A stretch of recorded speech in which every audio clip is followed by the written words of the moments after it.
petits cons. Et yo tout le monde, c'est Gwen. Aujourd'hui, petite vidéo, donc suite de notre série de 3-4 vidéos sur les 125 cm3. Hop, la fête foraine, c'est magnifique, mais c'est pas le sujet de la vidéo d'aujourd'hui. Le sujet du jour,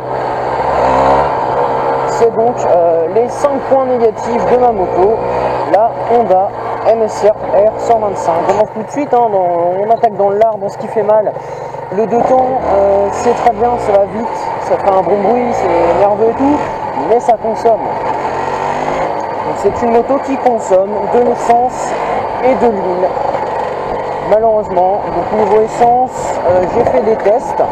Je suis à en moyenne 215 km par plein, sachant que j'ai un réservoir de 12 litres. Donc quand je compte le réservoir, je compte pas le réserve. Voilà, 215 km par réservoir. C'est pas dégueulasse, hein, il faut s'avouer pour une 2 temps, mais c'est quand même bien moins qu'un 4 temps. Et niveau huile, eh ben, il faut faire le plein d'huile tous les 10 pleins d'essence environ. Ça dépend comment vous roulez, si vous roulez comme un gros lard ou si vous roulez pépère. Mais c'est ça, moi depuis que j'ai la moto, j'ai fait 2000 km avec et j'ai fait un plein d'huile à l'achat et un plein d'huile là il y a quelques jours. Numéro 2, c'est une moto ancienne. Ancienne oui et non, disons qu'elle a 22 ans quand même cette mémère. Je dis donc c'est une moto qui est relativement ancienne, hein, qui a 22 ans. Donc on peut le voir qu'elle a la trace des âges un petit peu sur elle, hein. Elle a pris 2-3 petites chutes, pas forcément de ma part, des anciens propriétaires aussi. Mais ça vaut être une très belle moto, c'est devenu difficile de trouver des pièces, surtout les pièces au niveau des carénages qui commencent à coûter extrêmement cher. Mais aussi les pièces toutes bêtes comme par exemple le support du filtre à air. Quand j'ai acheté la moto, il n'y avait plus de filtre à air, il n'y avait plus de support. Donc le support du filtre à air, c'est une espèce de petite grille en ferraille qui est adaptée pour donc la moto pour tenir un filtre à air. Et donc j'ai dû faire, donc je suis allé chez Honda à Saint-Brieuc. Je leur ai demandé s'il leur restait des supports de filtre à air pour Honda NSR. Ils m'ont dit, regardez comme le paysage est beau, ils m'ont dit malheureusement on n'en a plus en France, donc du coup on vous fait importer un d'Italie et c'est un des derniers d'Europe. Donc voilà, c'est le souci sur ces motos qui sont relativement rares, relativement anciennes, c'est que ça devient extrêmement difficile de trouver des pièces et que surtout c'est des pièces qui commencent à coûter de plus en plus cher. Alors quand c'est des petites pièces à la con, genre des bougies, des ampoules, des trucs comme ça va c'est très facile. Des filtres à air c'est très facile, mais dès que vous arrivez dans des pièces un peu plus spécifiques, ça devient plus compliqué. Hop là.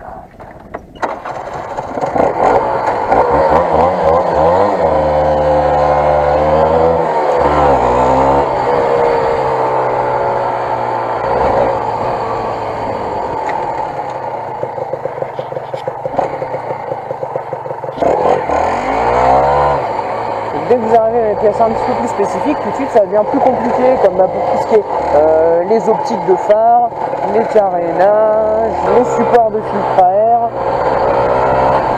même les rétros, les trucs comme ça.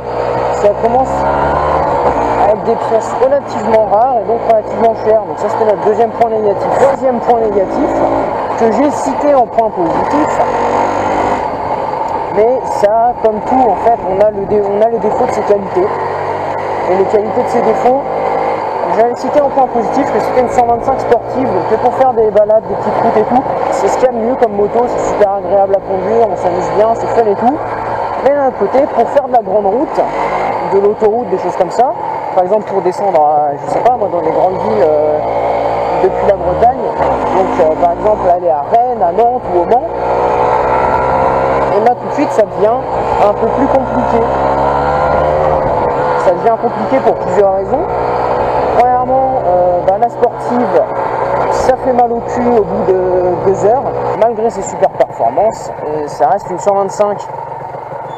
Donc quand tu as une moto qui plafonne à 150 en fond de 6ème, tu devines bien que pour rouler à 130 sur 150, 200, voire 300 km, ça commence à être usant.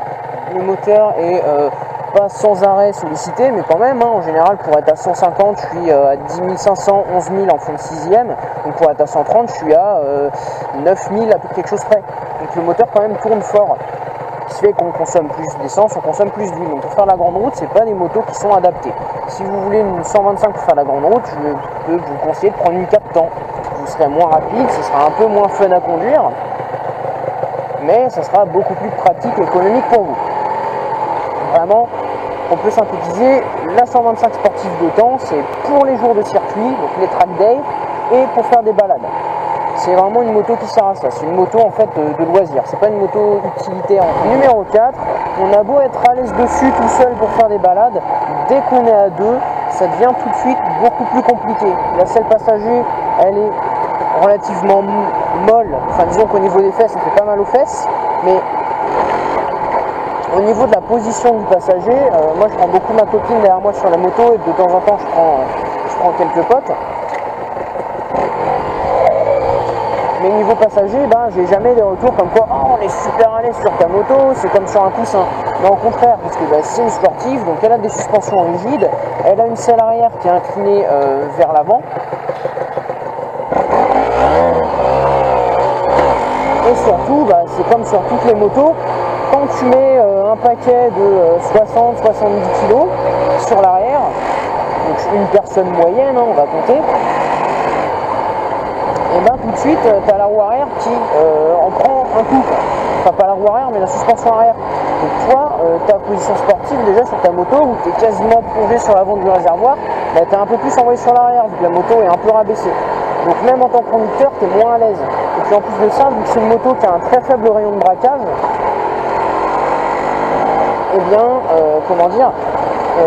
tout de suite quand tu es à deux, en fait, la moindre manœuvre va falloir demander à ton passager de descendre. Alors que sur des motos qui ont des rayons de braquage plus larges, comme des trails, des routières ou des cruisers, donc des customs, tu n'as pas forcément besoin de demander à ton passager de descendre pour manœuvrer. Tandis que là, c'est vraiment obligatoire. Dès que je veux manœuvrer ou quoi que ce soit, je suis obligé de demander à mes passagers, tiens, il y a les connards qui sont sortis sur les affiches, je suis obligé de demander en fait à mon passager de descendre, tout simplement. Donc voilà. Je vais chercher un cinquième point parce que j'en ai pas qui vient tout de suite en tête parce qu'on a parlé consommation, on a parlé difficulté de trouver certaines pièces. Voilà, comme je vous l'ai dit, j'ai le dernier de France et l'un des derniers d'Europe en ce qui concerne le support de filtre à air pour cette moto. Donc si vous en cherchez un, que vous avez une Honda NSR et que le support de filtre à air est mort, désolé, le dernier il est là-dedans. Il va falloir faire importer soit d'Europe de l'Est, je sais qu'ils sont très fans de Honda NSR en Pologne, en Russie, en Ukraine, c'est des motos qui marchent très bien là-bas, ou alors des États-Unis ou du Japon, mais en Europe ça risque d'être compliqué pour vous. On a parlé ensuite longue route, c'est pas des motos qui sont extrêmement adaptées pour la longue route.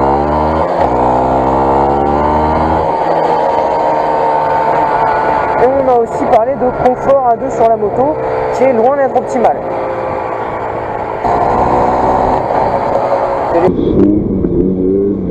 Bordel. Ça va pas au milieu de la route en stop pour les restes du téléphone, merde.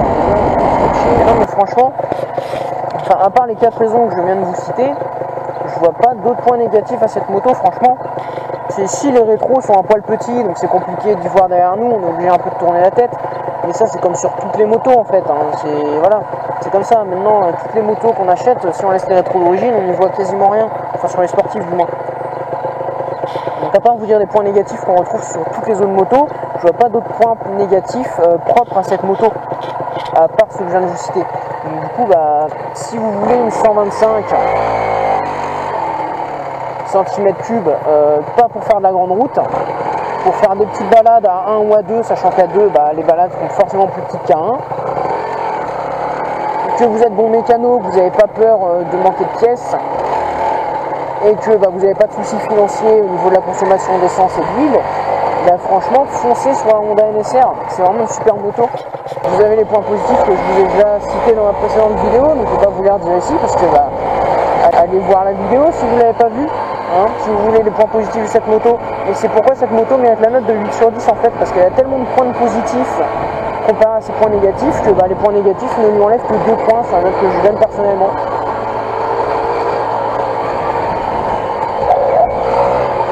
Donc voilà, c'est tout pour cette vidéo, j'espère qu'elle vous aura plu et on l'a fini au même endroit que la dernière en plus, donc comme ça, ça fait la boucle est bouclée. Non, c'est juste qu'ici il n'y a pas beaucoup de points. Waouh.